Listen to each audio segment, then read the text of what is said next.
वृंदावन में रहने वाले प्रेमानंद महाराज से आखिर किसी की क्या दुश्मनी है? इसकी कहानी क्या है? उन्हें आश्रम से निकाले जाने की बात अब इतनी चर्चा में क्यों है? सोशल मीडिया पर एक वीडियो तेजी से वायरल हो रहा है जिसमें खुद प्रेमानंद महाराज आश्रम से निकाले जाने की बात कह रहे हैं, जिस पर कई लोग गुस्से में हैं। लोगों का कहना है कोई इतने संत आदमी को आश्रम से कैसे निकाल सकता है? तो इसकी पूरी कहानी जरा विस्तार से सुनिए। प्रेमानंद महाराज के खिलाफ विरोध बीते हफ्ते तब शुरू हुआ जब एनआरआई कॉलोनी में रहने वाली महिलाओं ने कहा, हमारी नींद में दिक्कत होती है, बाबा 2 बजे रात को पदयात्रा करते हैं, पटाखे फूटते हैं, डीजे बजता है, इससे हमें परेशानी है, ये यात्रा बंद होनी चाहिए। महिलाओं ने ये तक नारे लगाए कि ये कौन सी भक्ति और दर्शन है, ये तो शक्ति का प्रदर्शन है। बाबा ने तुरंत यात्रा बंद कर दी। उसके बाद एक लेटर सामने आया जिसमें लिखा था, प्रेमानंद महाराज स्वास्थ्य कारणों से यात्रा नहीं निकालेंगे।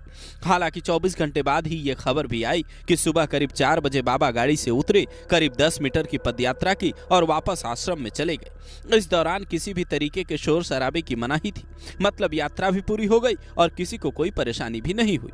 वहां मौजूद लोग बताते हैं कि बाबा ने अब रास्ता बदल दिया है। वो एनआरआई ग्रीन के सामने से न गुजरकर प्रेम मंदिर के सामने से होकर रमन रेती पुलिस चौकी मोड़ से श्री राधा केली कुंज पहुंच रहे हैं।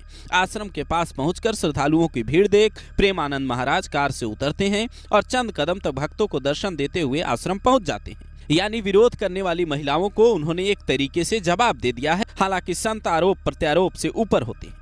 बावजूद उसके सोशल मीडिया पर एक वीडियो वायरल हो रहा है जिसमें प्रेमानंद महाराज खुद आश्रम से निकाले जाने का किस्सा बता रहे हैं। तो इसकी सच्चाई क्या है वो बताएं, उससे पहले प्रेमानंद की पूरी बात सुनी।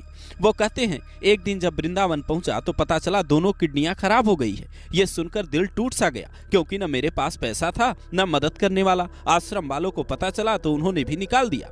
वो सोचने लगे इस बीमारी से उन्हें कोई दिक्कत न हो जाए। आश्रम पर बोझ बनकर बैठना ठीक नहीं था, इसलिए आश्रम के महाराज ने कहा, 15 दिन का समय आपके पास है, कोई दूसरा ठिकाना ढूंढ लीजिए। इतना सुनते ही निराश मन से मैंने तुरंत आश्रम छोड़ दिया। हालांकि प्रेमानंद महाराज ये भी कहते हैं कि ये 25 साल पहले की बात है। उस समय किडनी रोग की कृपा से वही हुआ जो स्वस्थ रहते संभव नहीं था। ये रोग जिंदगी के लिए टर्निंग पॉइंट बन गई। इसी दौरान राधा रानी के चरणों में पूर्ण शरणागति का अनुभव हुआ, जिंदगी को नई दिशा मिली। आज प्रेमानंद महाराज की ख्याति देश विदेश तक है। कभी विराट कोहली तो कभी वीर महान रिंकू सिंह प्रेमानंद महाराज से मिलने पहुंचते हैं। कुछ दिनों पहले एक तस्वीर भी सामने आई जिसमें वीर महान वृंदावन की गलियों में बाबा के सेवक बनकर घूमते नजर आए थे। जब मीडिया ने उनसे पूछा तो उन्होंने जो कहा वो आपकी भी जिंदगी बदल देगा। धन संपत्ति और भौतिक चीजें जीवन में सुखद हो सकती हैं, लेकिन असली अमीरी वही है जो कि आत्मा की शांति और सच्चे ज्ञान से मिलती है। गुरुदेव श्री प्रेमानंद जी महाराज के शरण में जाना आत्मिक विकास, सच्चे सुख और अस्थायी संतोष का मार्ग है। एक तरफ विदेश में रहकर करोड़ों कमाने वाले रिंकू सिंह जैसे लोग हैं जिन्हें वहां भी सनातन से दूरी महसूस नहीं हुई और एक दिन आकर प्रेमानंद महाराज के चरणों में गिर पड़े, तो दूसरी तरफ वो लोग हैं जो अपने घर की गलियों के सामने से बाबा को गुजरने नहीं देना चाहते। आप इस पर क्या कहेंगे? कमेंट कर अपनी राय दे सकते।